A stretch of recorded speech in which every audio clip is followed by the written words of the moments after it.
Hello and welcome to the Rubber Duck Dev Show. I'm Chris, I'm Creston. And I'm Ernesto. and we are excited tonight to. We've had Ernesto on here before and talked about RubyCritic, and we are excited to kind of follow up on that and talk about what happens after RubyCritic. After you look at all these really cool reports, then what do you do? And they It's say not your always code needs obvious, improvement. right? So we're excited about that, and thanks for being here tonight, Ernesto. I'm looking forward to this talk. But before we get into that, Creston, how was your week?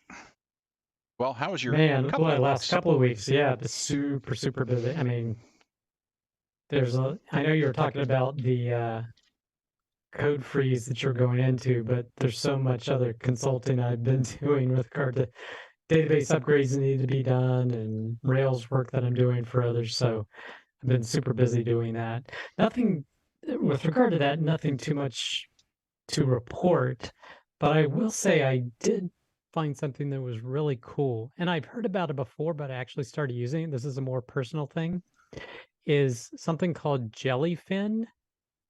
So years ago, I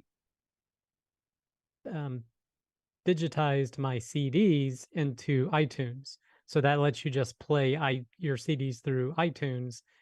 They just load the songs in there. But that's only on the one computer I have. And if I wanted to play on others, I got to do it elsewhere.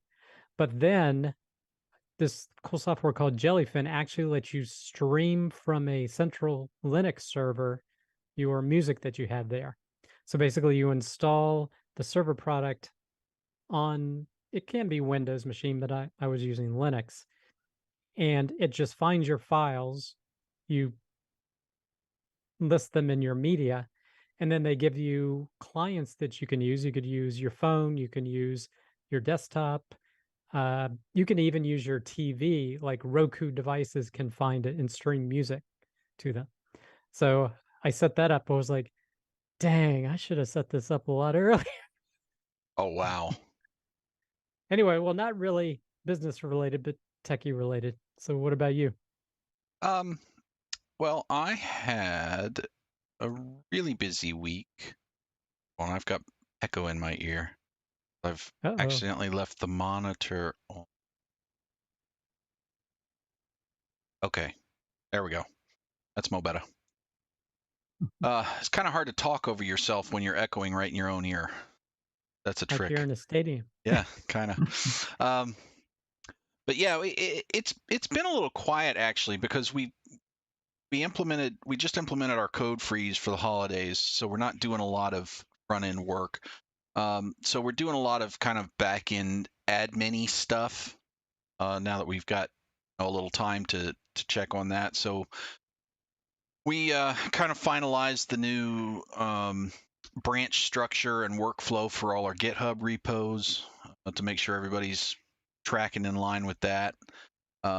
We've put some more documentation in place, and I'm working on some better API docs, and so it's just been a lot of that kind of back end administration stuff.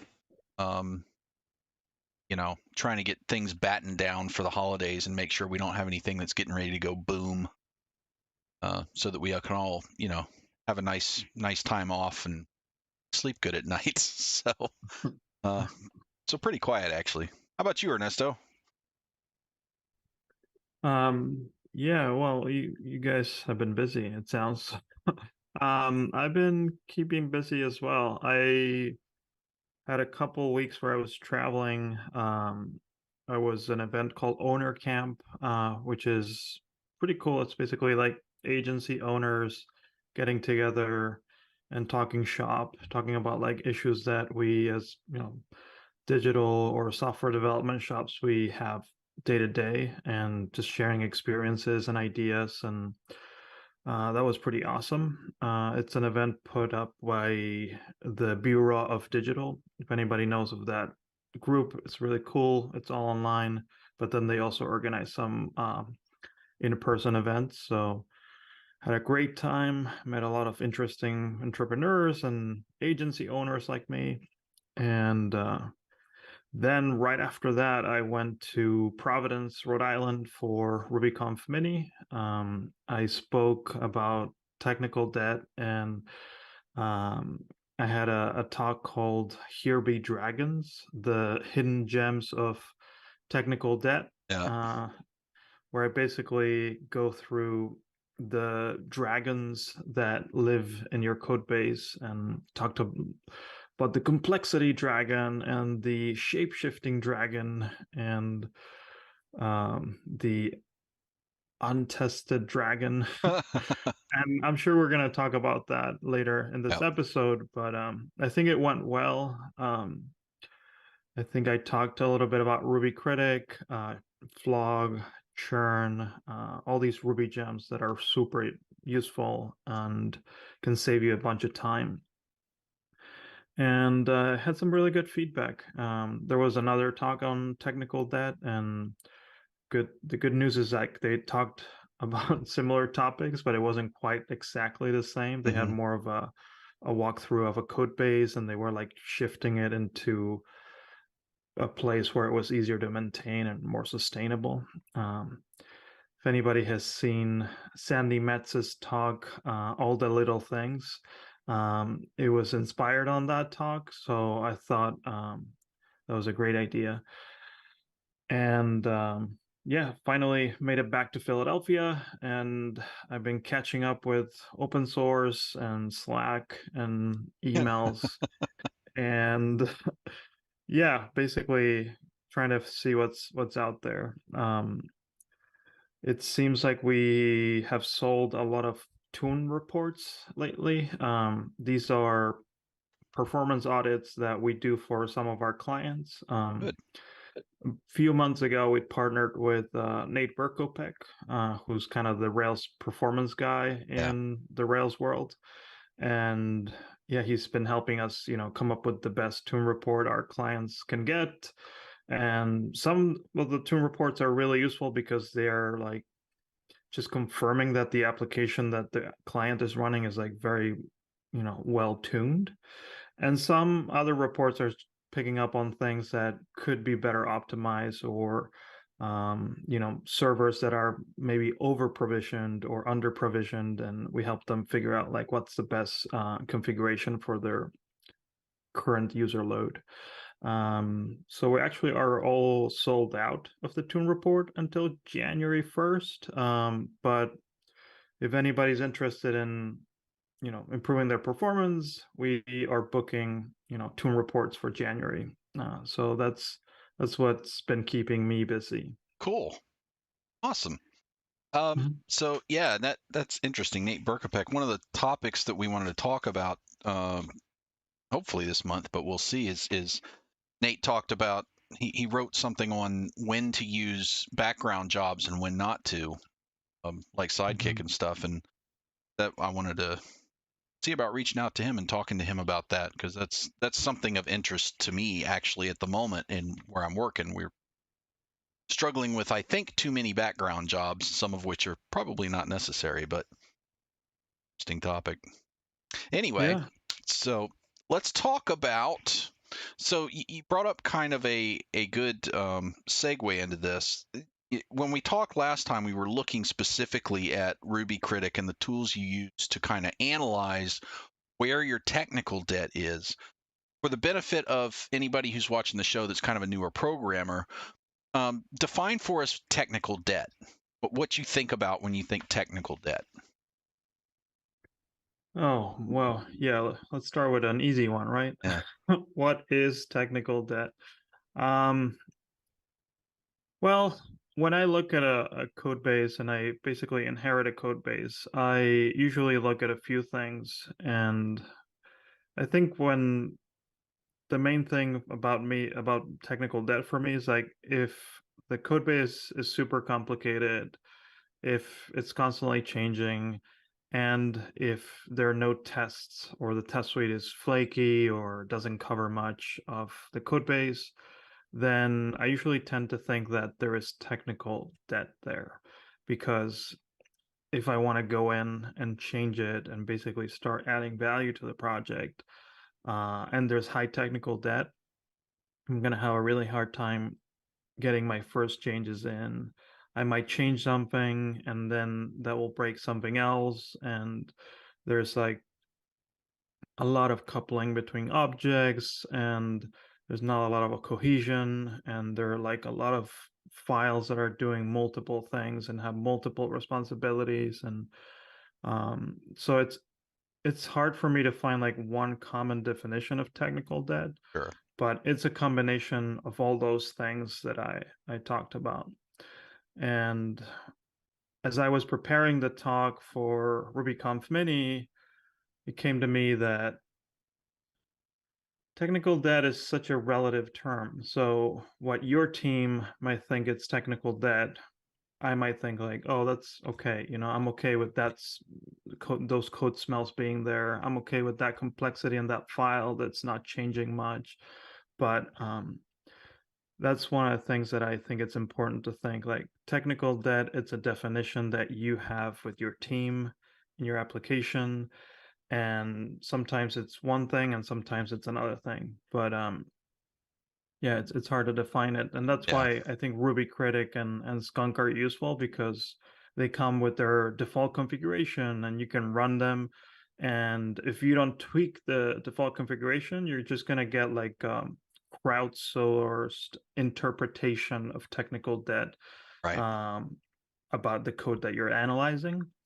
And if you start to implement your team's definition of technical debt and you start like configuring these tools, then you can probably get buy-in from everybody in the team and basically get everybody rowing in the same direction to pay off some of the technical debt. Right. So it's kind of the areas where your code is unhealthy.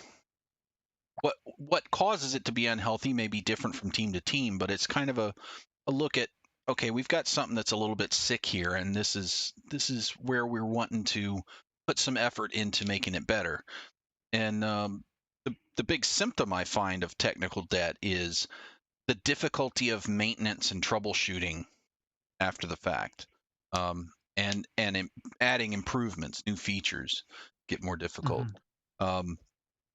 So we've got a nice tool, several nice tools. My favorite is RubyCritic, but there are several out there that help us analyze places where we should be looking to resolve technical debt issues.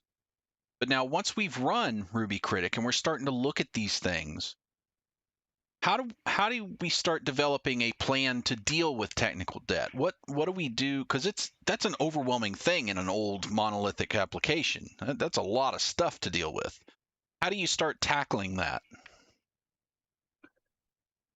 Yeah, I think it's all tied into the business, right? Like earlier today, you were saying like we're in your team, you were trying to like make sure everything is, in shape for the holidays, and that the application is not gonna fall over or, crash the minute it starts hitting a specific load, right? Right. Or so I think the important thing is to consider the business and see like which parts keep breaking or which parts keep causing you headaches. And sometimes you will notice like, okay, maybe that particular component in your application is super complex. It keeps changing and the tests are not that good for it. So when you start tackling that problem, you can tackle it in different ways, right? You can tackle it through the complexity vector or through the test suite vector and say, shoot, this exception keeps happening. This exception, okay, happens maybe once a week or twice a week, but that's like one user that's not getting what they want, and they're probably frustrated, and they might just stop using your app, or they might, stop paying for your app. So what you could do is say, okay, look, I have all this information from Airbrake or Sentry, and I'm going to use that information to reproduce this particular scenario in my test suite. So that would be one way to go about it. Actually, that's my preferred way to go about it, to write a test first, to try to replicate some of the, faulty behavior, and then that gives me a safety net. So then if it's like, oh, look, this particular component is now covered by my test and it's super complex. So maybe what I want to do now is start refactoring it into smaller components, or start splitting this huge file with thousands of lines of code into like smaller files. And I'm not talking about, breaking it down into a Rails concern and then including it as a module. That's not what I'm talking about. No. I'm talking more about like breaking it down into like smaller classes that talk to each other, and that way it becomes like easier to understand what's going on, and easier hopefully to test it too. Um, so to sum things up, I think like there's the refactor approach to make it easier to understand, easier to see how it communicates between the objects. And the other approach is to write tests for it. And it's whether it's an integration, unit, or controller test, I don't really care as long as there is some form of Some kind of test that test, yeah. checks or verifies like the public interface is doing what it's supposed to do. Yeah. Okay. So one of your starting points, once you figure out, hey, we've got to do some work here, is start targeting specific errors and getting some bedwork in those, for then going in and saying, okay, now that we've got this all covered, let's start looking at how we can simplify the code. So taking specific errors. I think that's a good tack, because what I've found is a lot of times it's because it's so overwhelming, especially with big monolithic applications that have gotten long in the tooth. There's so many things that need help at that point, and you're sitting there going, I have no idea where to start. But starting with specific errors and then saying, okay, in this area of the code, now that I've made sure all of this is protected with tests, I can look at how do I simplify this.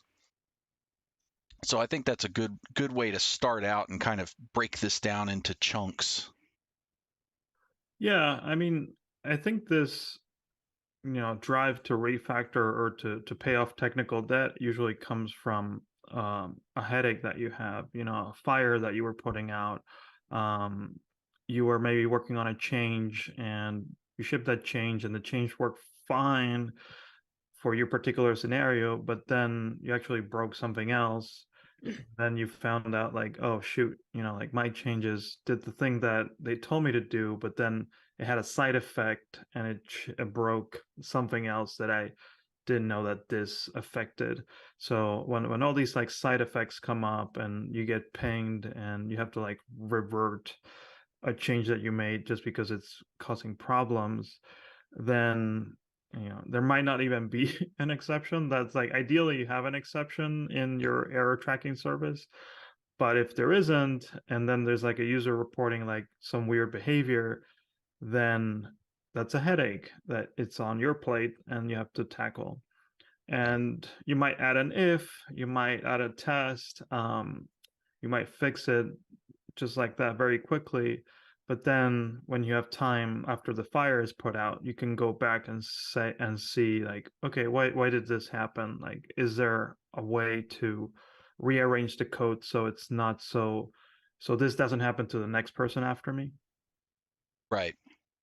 So out of curiosity, what happens when you don't have an error? Meaning that, so when I hear about technical debt, I kind of think of it like a yoke around you.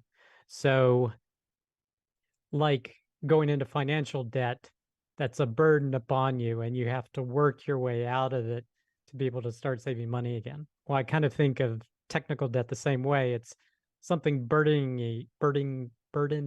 you, and you cannot develop or write code as fast as you think you should or ideally want to because of the complexity that's been built up. So I kind of think of that as technical debt. So if you're facing no errors, but literally you have this burden that is upon you, holding you back from programming what you envisioned to be efficiently, how do you address it from that point, for example? Just real quick, a couple of things real quick. Hey, Colin, how you doing? Welcome to the show. Also, if you're working at a place where you've got an application with no errors, I want to come work there. Because Well, no, I'm thinking of a scenario like, for example, I don't get a ton of errors coming through in my app, but I got RubyCritic and I ran it. It's like, hey, you got some Fs, you got some Ds. I'm like, okay. So that's the scenario I'm thinking about. Yeah. It's telling you your stuff is bad in some way. And I know it's bad because I'm looking at these particular files. I'm like, all right, yeah, I know you got me. Yes, it is complex. There's too many lines, yada, yada, And I know when I go in it, I'm not as efficient working with it as I should be. So that's the scenario I'm envisioning. Yeah, no, that's a great point. I think the first thing I would do in that case is to check the code smells that are being reported. Because many code smells are really like not code smells in my book. So that's why I go back to tech debt definition. Like by default, Reek is going to tell you like, oh, there's a code smell here. Your module is not documented. It says like there's no comments at the top of the module that say what the module does. It's like, yeah, I mean, I get it that the crowd thinks that that's a code smell, but in my book, it's just like, I don't really care to add a comment at the top of the module to say, oh, the user module knows how to register users because We need as it. the code evolves, it's probably going to fall out of date. So to me, it's more important to have like tests that are documenting the user. So what I said in my talk at RubyConf Mini is that I'm gonna go and configure Reek YAML to say do not report anything related to the irresponsible module code smell, because in my team's definition that's not a thing that's important to me, so that's not tech debt, so it shouldn't be counted towards the GPA score that you're talking about. So that would be like point one, just like configure it to report things that you actually care about. Complexity is a different story because you can't really fight the ABC metric. It's just like there are assignments, there are branches, there are conditions, all that. And you can't really say like, oh no, that's not a condition or that's not an assignment. It's like, it's an assignment. We know it. So that's for complexity, there's a different approach, and it's definitely more involved, and it's basically refactoring the code to be easier to read. But once you configure Reek, I would say run RubyCritic again and see if the GPA scores are as bad as they were initially reported. And if they are, then maybe start looking at the the F scores and the Ds and all that. Yeah, and I just made some of that up. I don't remember what the scores were or anything, but I'm just envisioning that scenario, Yeah, and I think too, it's when obviously you want to kind of look at the Fs first. If you don't have a specific error to go target, look at the Fs first because that's where your code needs the most help, obviously. But pay attention to what the Fs are, where they are in the code, because if it's an F that's some little weird file off somewhere that hardly ever gets used, that's probably not where you want to spend a lot of time. Yeah, it's an F, but who cares? But hey, I've got this F on a big file that a lot of things are talking to. Okay, that's probably worthy of some attention because I'm probably going to have to refactor it at some point or try to add a feature to it or try to troubleshoot something that came along with it. And it's going to be much easier if I get rid of this problem. Yeah, I'm glad that you said that, to be honest, because I feel like when I said like go look at the F score files, I didn't take into account churn. And that's why, you can't just look at the GPA scores. So yeah, when you see RubyCritic, there's one side that has a pie graph with all the GPA scores grouped by score. That's important for sure. But I think the most important part of the RubyCritic report is like the churn versus metric graph that you'll find to the right. And that gives you an idea of like, yeah, this file is an F. and it's constantly changing. So it's going to be at the top right area of that churn versus complexity graph, and those are the files that you want to look into. Like Chris said, if like, oh, a file is an F, but nobody ever touches it, and it's like you don't really need to go refactoring it. It's kind of a waste of time. Yeah. Yeah, and I think that's important too when if you're in a business scenario, which if you're doing this stuff, you probably are, it's important to think about what benefit does this have to the company? If I spend a bunch of time on this, does that actually benefit the company somehow? Does that move us forward in some way? Now, does it immediately make us money is not the only benefit. Does it reduce the amount of difficulty in troubleshooting a problem for a customer? That's a benefit. Does it reduce the amount of time it takes us to add new features to this code base? That's a benefit. So, but does it just make it look prettier to my eyes? That's not a benefit. That's a waste of time, really, unless you want to do it on your own time. But you should definitely be considerate of the business requirements and what this does to help your team or your company move things forward as well if you're going to spend time on it, I think. Yeah, I think that's so tough though. It It's is. like because at the end of the day, you need to communicate to someone who doesn't understand the technical aspects of code that, hey, I'm making these files easier to understand, so they're going to be easier to change. But, yeah, you can say like, oh, I made the GPA score better. I brought the files down from the, churn versus complexity graph. But at the end of the day, the business value is like going to affect the velocity of your development Yep. team. And I think that's still hard to say. Like, yeah, well, now that we have been actively investing and paying off technical debt for a year, our velocity has increased by 20%. I would love to know if someone has had that sort of effect, and see if they actually managed to say like, yeah, because we actively started investing and paying off technical debt, our velocity did go up considerably. I have heard some anecdotal things about that, but I don't know that I'd call it scientific proof type of things or white papers that I've read. It's more anecdotal. And my personal experience has been when I invest a little time in refactoring or paying down technical debt, it always pays off multiple times for me down the road. But you're right. That's a difficult thing for the technology side of a business to convince the sales side of a business that, hey, we should be putting some time into this, because that's not something they can sell, right? They can't sell, hey, it's easier for our team now to add new features. Customers don't care. So you're They right. That's a care if they can get the next feature faster than they yeah, would if you hadn't done well, that. they should But care, that but they is don't think about selling that. the future ether, which is hard to do. Right. So yeah, I think that's an important point to bring up is while the technical side should be cognizant of how the things they're doing helps the business, it's a hard sell even inside the business to the non-technical side to say, yeah, this is something we should invest in.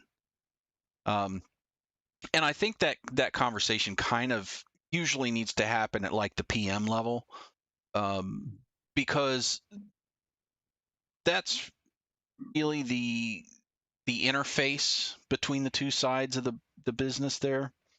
So I think it's easier for them to kind of be able to speak the language of sales and say, yeah, well, yeah, this doesn't bring us immediate profits, but what it does do is significantly reduce our costs, which has the same effect on the bottom line.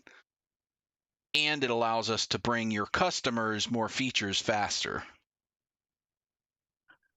Yeah, I think it's hard to talk about it in theory. I think if we were to use an example and say, like, oh, every time we need to add a new payment method is, it's taking us 2 weeks to do it, right?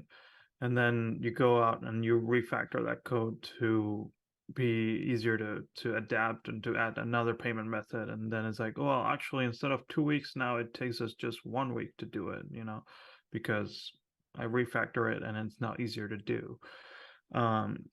That's easier to see for sure. I think the one thing we need to be careful is when we look at these cores and we talk about paying off technical debt, is that going back to Creston's point, is like some technical debt is fine. Yep. You don't want to pay off all technical debt.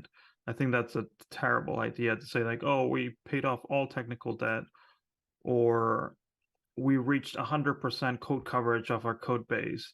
It's like, Yeah. I don't recommend people do that. I definitely think there are like healthy thresholds to consider, but I wouldn't just be like, oh no, all your files need to be an A or a B.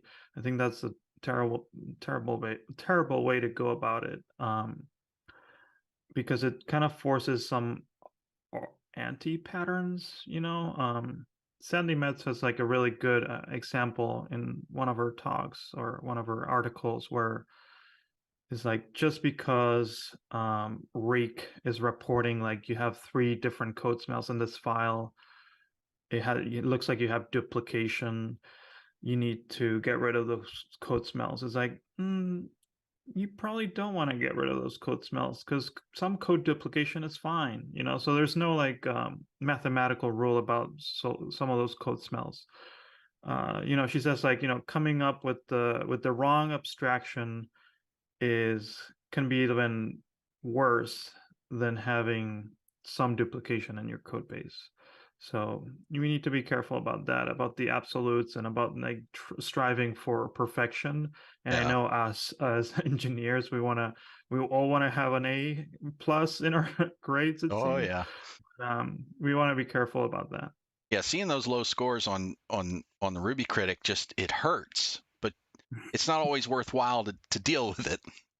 Yeah. And that's kind of a tough judgment call. And honestly, it's a good, internally we will actually talk about those things. I've brought up at meetings before, okay, guys, look, I'm looking at RubyCritic here, and we've got this D on this file. Is this something that we should be dealing with? What implications will fixing it have, and what implications will leaving it alone have? So I think a bit of groupthink there for those things is really good, because especially on bigger applications, because you've got multiple people thinking about, oh yeah, well, this connects to this thing over here, and if we make this easier to deal with, we'll buy ourselves a lot in this other area as well. Or really, that's where the rubber meets the road, meaning that you literally, like if the analysis says this rating is a D, you can say, well, how hard is it really for me to go in and change this file? And if it's still easy for you to do, then you can safely ignore it. Yeah, that really is the thing. Yeah, so I think like going back to the idea of like what is technical debt is like, I think about change a lot, and about like going in and changing the file to change a feature or to make it faster or something like that. If I can go in and change it and there are like very little side effects, and I trust that the code is going to do what it's supposed to do, and I can ship it to production and have a nice weekend with no fires to fight, then it's like, oh, okay, there's probably like not a lot of technical debt in this part of the code base. So paying off technical debt, deciding what to pay off and actually moving ahead and paying it off is difficult. It's not something that I can't imagine any programmers that want to be in a position where they have to pay off technical debt. I think most programmers would prefer, I don't get in technical debt in the first place. So let's assume we're doing a new project here. What are some pieces of advice that you could give to developers so that to help them stay out of technical debt in the first place? What are the big things that they should practice to keep them from getting in that? Yeah, I think like I learned about Reek when I had been programming for like 20 years, and like it taught me a lot of things, taught me a lot of things that I was doing wrong. Um, so one thing that people could do is have, before they commit any code, they can use something like overcommit, and this tool that runs a hook every time you run git commit, and then you can set that up to run Rubocop or Reek or Flog or whatever you want. So then before you start pushing things, that will basically report a couple things and say like, yeah, you're trying to commit this, but you're going to find that there's an issue with these code smells. You're introducing code smells. Mm-hmm. Again, like hopefully at that point you have defined a configuration for Reek that, lives up to your team standards. Right. But that would be like a quick way to get like quick feedback without being like from a human that has to review your pull request. And yeah, I think that would be like step number one. Step number two could be to use something like RubyCritic. RubyCritic has a flag to compare your branch against the main branch, and you could say, if you don't want to run it locally, you can run it in CI and basically run a RubyCritic, compare it to the main branch, and see like what things you're improving, what things you're making worse. So I think those are two steps that you could take to see like if you are shipping a lot of technical debt or not. I will say like it's hard to not ship technical debt, Yeah. to not increase technical debt. Sure. So at the same time, I don't know if like shipping a feature, shipping a change, and increasing technical debt by like 0.1% is like a bad thing, Right. Because there always will be some somewhere. That's like saying, yes, I've got a bug-free product. There's a bug somewhere. If you've written more than hello world, there's a bug somewhere. There's also some technical debt somewhere. And I think you're right. You have to kind of find that balance between how much effort is too much effort for this stuff. Yeah, what's the trade-off, right? Like because yeah, you can write bug-free, tech debt-free code in like 2 weeks, but it's like then your manager is like, why did this take 2 weeks? I just needed this feature to be shipped, and I just needed the you to change the red problem, button to the green button. What the? yeah. Well, yeah, we're talking about like bigger changes, but it's also like yeah, there's like a line that you need to draw and be like, okay, I really like this idea of like good enough. Like Mhm. what's good enough for this feature that I can ship it and have most of the people happy with the work that I did. Right. Because at the end of the day, we are living in an agile world where we're shipping features. We think that the user might want this feature, and we might be wrong. We might be like, okay, we ship this feature and then nobody uses it. So Right. then like 2 months from now, it's like, yeah, just remove this. And then it's kind of feels like a waste of time if you spent a ton of time making it like a super, tech debt free code to then be dead in 2 months. Right. Because the clients don't buy tech debt free. They don't care. No. No. So when I think about this, I think about this line that I had to Google it just now. I don't know these things off the top of my head, but the phrasing, make it work, make it right, make it fast. And that's from Kent Beck. And I think the programming process, just get something working, then okay, make sure it's giving you the right answer. Okay, now just make sure it's fast. Well, I think another aspect of that, or another nuance to that, is make it technically efficient, or spending a bit of time when you're doing your work to eliminate to do the things that, Reek is avoiding the things that Reek is looking for and things of that nature. So spending a little bit extra time when you're doing your work to do that, I think that's a way to minimize, adding technical debt, of course. Yeah, I think I would add to the end of that statement, make it maintainable. Yeah. Because a lot of what technical debt is difficulty of maintenance. Really.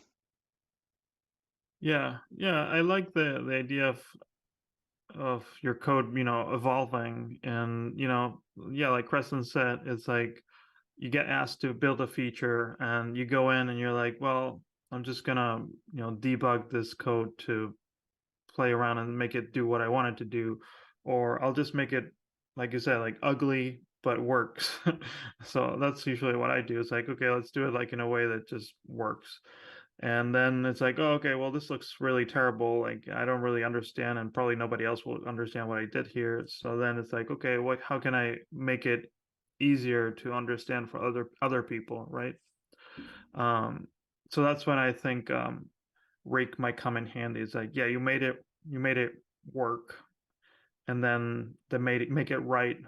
In my case, might be like write a test and maybe run Rake on it and see if like it's good, or maybe there's something like you could do a little better. Like you have a variable that's like an a equals whatever. There's like, yeah, maybe the a variable can have like a better name, and stuff like that is valuable, I think. Um, and then yeah, making it fast, that's more like later, when it's like, well, does it get used once a month, or does it get used like 1,000 times a second? Then you have to consider that before like making it fast, because sometimes, yeah, you don't even need to make it fast. Yeah. I mean, I think Yeah, it's I like your make it maintainable. Yeah. Well, one of the things that I'm always thinking about when I do commits is me 6 months from now going to have sad face when I have to go back and maintain this code, or have I made it easy for myself? Because if 6 months from now me is going to be, pulling their hair out trying to figure out what I did 6 months earlier, that's a bad thing if I can't even figure it out. So much less, some other poor programmer that has to come in behind me and go, what the hell was this guy thinking? Yeah.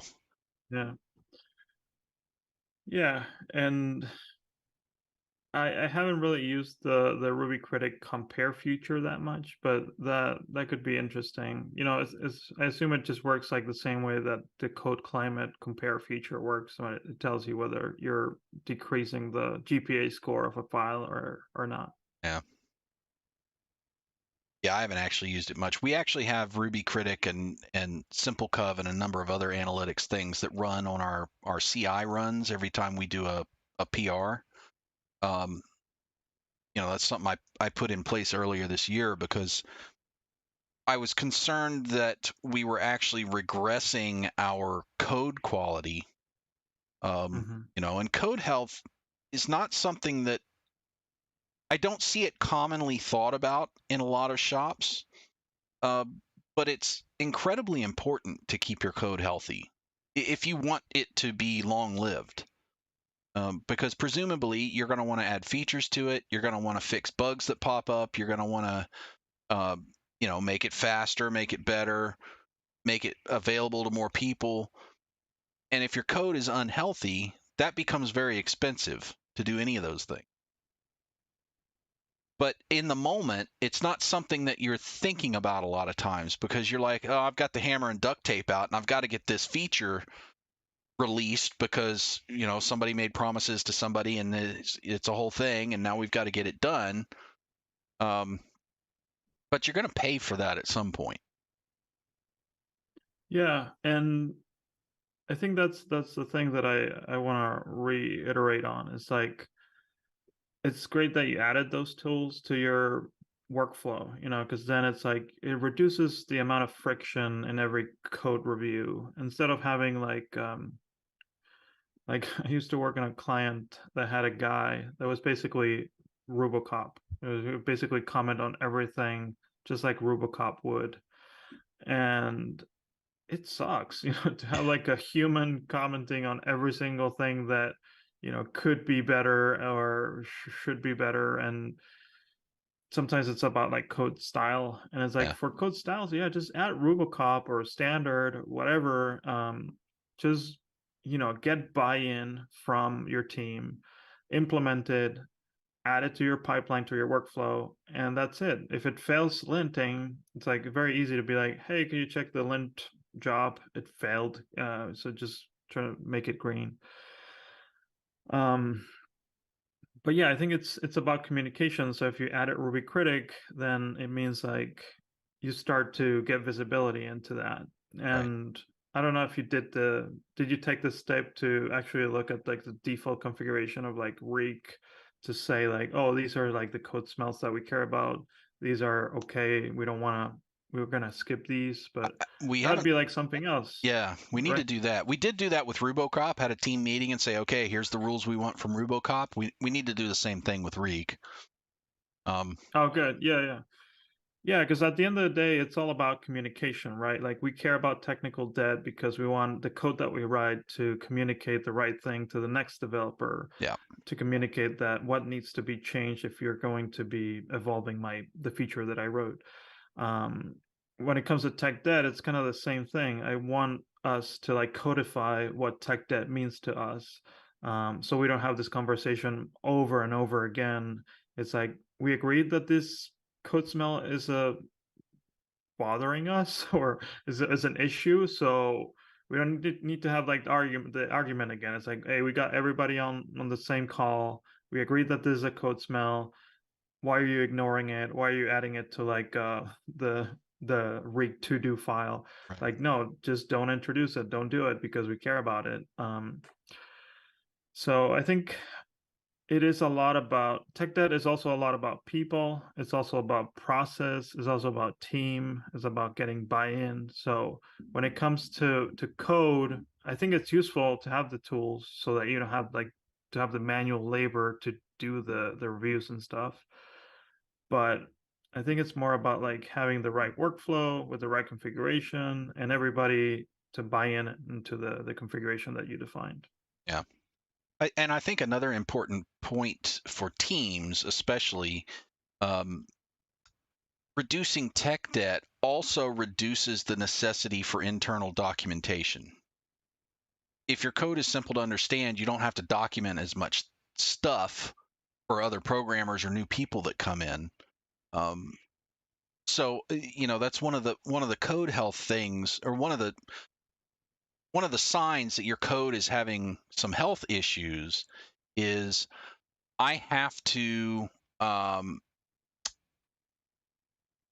yeah, I I have to make oh my Ignore gosh, that. yeah, sorry, I caught my eye. Spam message. Yeah, but if I have to document a lot of stuff, and I've got documentation everywhere, internal documentation. I'm not talking about like API docs for your customers. You have to have those. But internal documentation, just to when I bring on a new engineer, they've got to go through all these docs to understand my code. That's a sign you've got some serious code health issues, right? So I think that's one of the benefits of improving your code health is it reduces the amount of effort you have to spend on that kind of stuff because your code explains itself. Yeah, I don't even know what documentation looks like in some of my favorite projects, to be honest. Like um I mean, I know that I love Rails because of the conventions, right? Like I inherit a Rails application and I kind of know where everything is and I expect certain things, that I can bundle it, I can run the test suite, or I can basically spin up a development environment pretty quickly, right? But yeah, I know like we work with like huge monoliths that have been around for 10 plus years, and usually those just come with Docker, and Docker also made it easy to just like get it started on development, run the test suite on test environment. So usually when I think about documentation for Rails applications, I think about just the README, that tells me like a few things and not that much more. So yeah, what do you mean by documentation then? Well, so this is particularly prevalent when you have large teams with SOA architectures, because then you have to start writing documentation about, okay, this thing talks to this thing over here. So if you run into problems with this, you need to go look at this repo because it's in a completely different code base. That's one of the big reasons I'm not a huge fan of SOA, because, well, different soapbox. But anyway, it's, and when you have a lot of members of the team, and all of them are contributing different things, and you don't have good code health controls, what ends up happening is people are putting documentation, usually in the code, but like these long paragraphs on a method explaining why they're doing this parameter and why they're doing this thing and what happened, and if I have to do that, then my method is either not well named, or it shouldn't be there, or it's in the wrong place. Something is unhealthy about it. Yeah, no, that's a good point. And what happens when the next person goes in and changes the method? Are they going to update the documentation? Hell no. That never happens. Oh, I've done that many times where I just change the code and I forget about changing the documentation. So, right. Guilty over here. Well, and that's an inherent problem with documentation, is that it very quickly becomes out of date, and so you have to spend an inordinate amount of time updating documentation that you really shouldn't have to have in the first place. Yeah. But like you said, if it's in the tests, then presumably, if you change the code enough, the tests fail. All right, well, you got to go change it. Right. Yeah. I mean, when I talk about like the things that you could do, like that's so we talked a little bit about RubyCritic and the things that you could do there, how you prioritize technical debt and which files to work on. But I like Skunk, and that's why I created Skunk, because it's like I want to find, and I was surprised like it didn't exist. I was like, why doesn't something like this already exist? Like, where I just want to find the files that are super complex and have very little test coverage. And that's why Skunk came to be. It's just like I just need a quick way to find it. And I know that the tools kind of existed with SimpleCov and RubyCritic. So that's one thing that I like about Skunk. It's like, instead of just going blind and just picking the files that have 0% code coverage from SimpleCov and just writing tests for those, I don't want to do that. I want to actually find the files that are constantly changing and are very complex and have very little tests, because if they're constantly changing, they're constantly costing the business money. If they're very complex, they're very hard to understand, so it takes developers more time to grasp what they do, so they cost the business money. And if they don't have tests, they're more likely to have a regression or have like an incident in production, which means more developer time, which costs the company money. Yep. So if you're going to be, if you want to go and write tests, or if you want to have one of, sometimes like we do ask like junior or mid-level engineers to just go in and write tests for certain files, then you can be like, okay, pick the ones that are at the top of the Skunk report to say you're adding tests to a file that matters, not a file that nobody has touched in 10 years, but it's very complex. Right. And I think that's a good point you bring up too, is one of the big things that we'll run into on a long running project is invariably you end up with areas of code that are not very well tested, and they need some test love. But it's most developers don't like writing tests in the first place. They certainly don't want to go into existing code and just write tests to cover it. That's especially code they know well already. That's a bit tedious. However, when you bring somebody new into this repo, into this code base, that's an extraordinarily good way for them to learn the code base. And it has huge benefits to code health, because every test you write in general is helping the code health. Yeah, I think this like the tests usually help. I like to clarify in my talk that simple cov doesn't tell you whether a test is good or bad. It Right. just tells you whether it exercises a portion of the code. Right. It doesn't tell you whether it has the right assertions or not. But anyway, I prefer to have it than to not have it. Yeah. Yeah, and it's it is kind of a what I've found anyway, and this is how I personally think too. I don't like going back to code I've already been through and writing more tests for it, unless I have a specific bug that I want to implement in a test so that I know it never comes back, right? But I don't want to just go look at code and say, okay, what kind of tests should I write for this? That's just no fun generally for most programmers that I've run into. There are some that really like doing that, but Yeah, no, I don't like it. I don't like to do it either. I like to kind of apply, probably, I think they call it the Boy Scout rule, where you're basically, when you're working on a patch or a feature, it touches a file that has like no tests. I like to add at least like one basic test for it. yeah.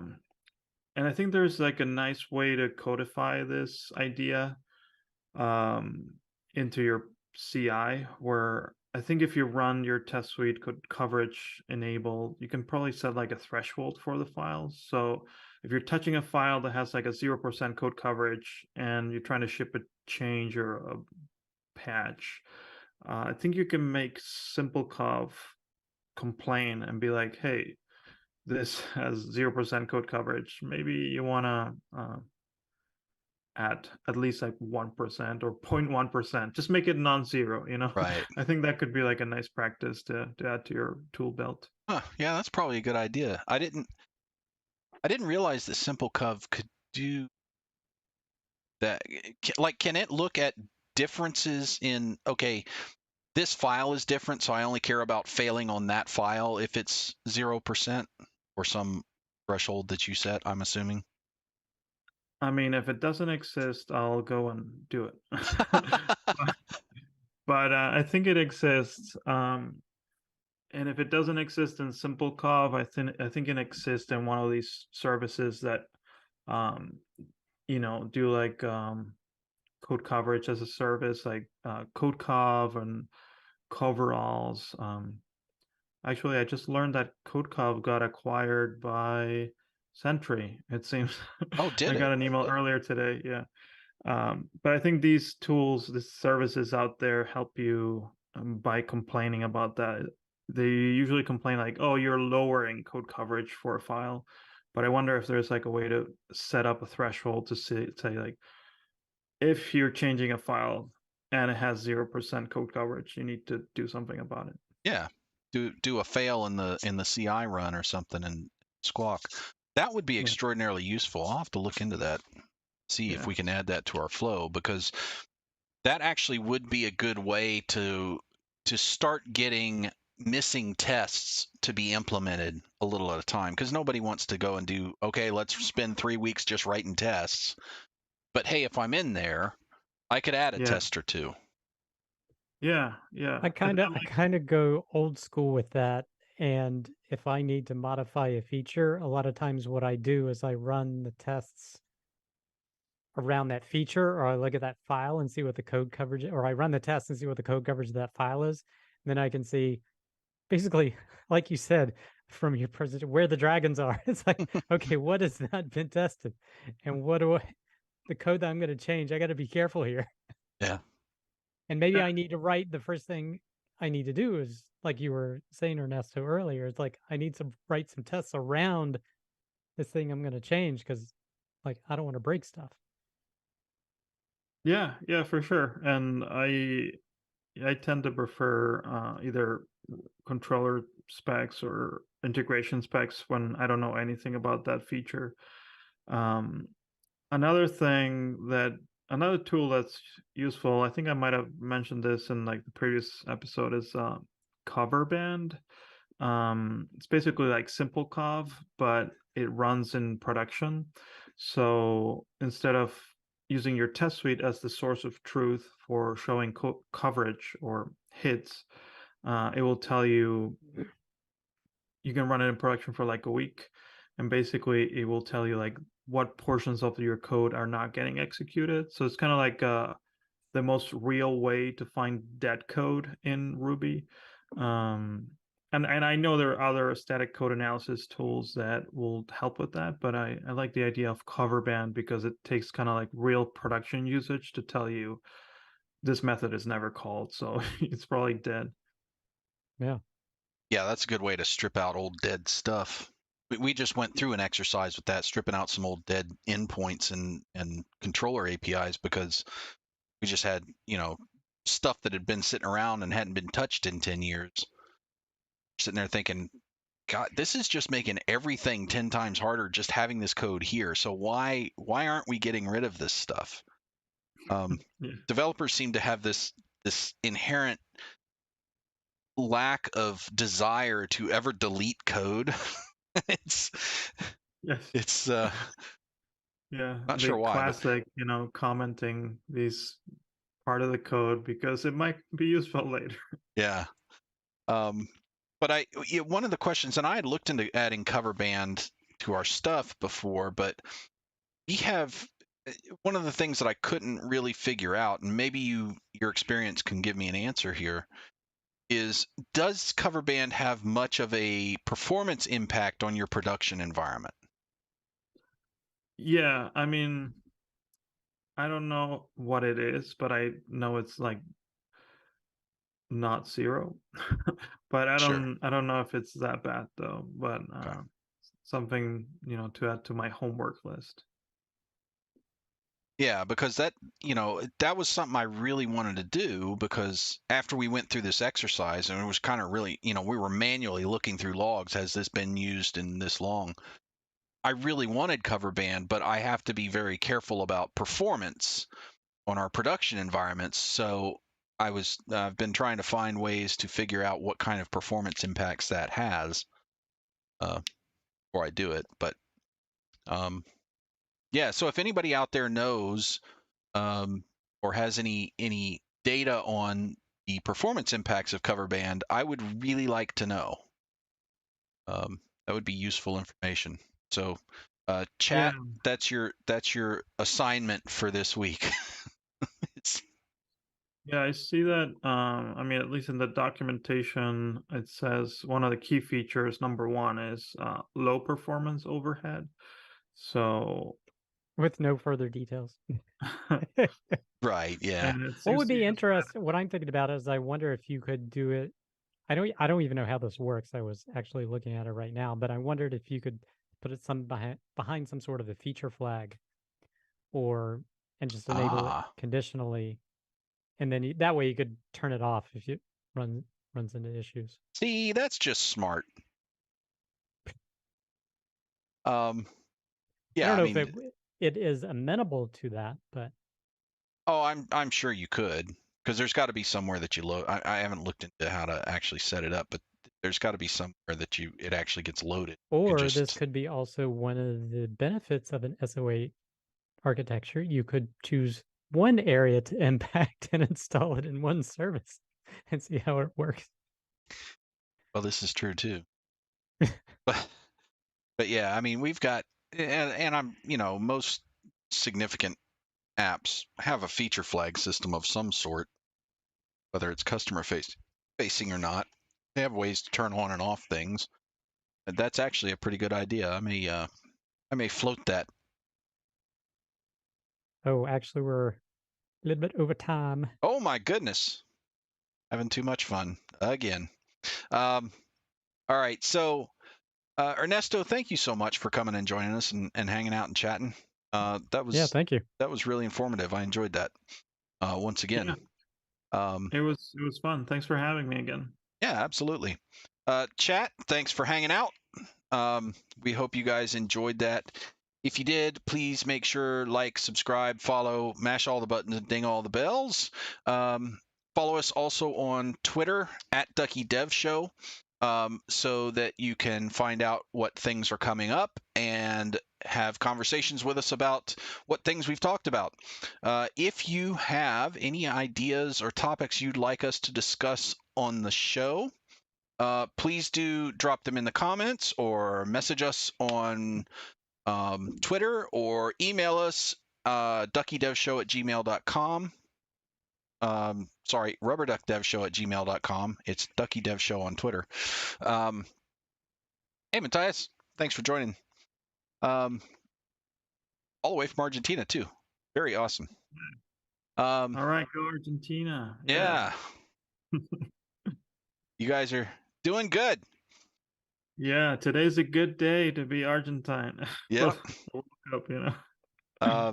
So I will be here tomorrow at 3 p.m. Eastern for Code with Chris. We're going to do a little more dabbling on things, probably look at some more Flex stuff. So come hang out with me and we'll just chat and have some fun. We'll be back next week with some kind of topic and some kind of person that we will reveal on Twitter as soon as we figure out what that is. So another good reason to follow us on Twitter. So hope you guys enjoyed that. I hope you have a great week. We'll see you next week. And until then, happy programming. Happy programming. Happy programming.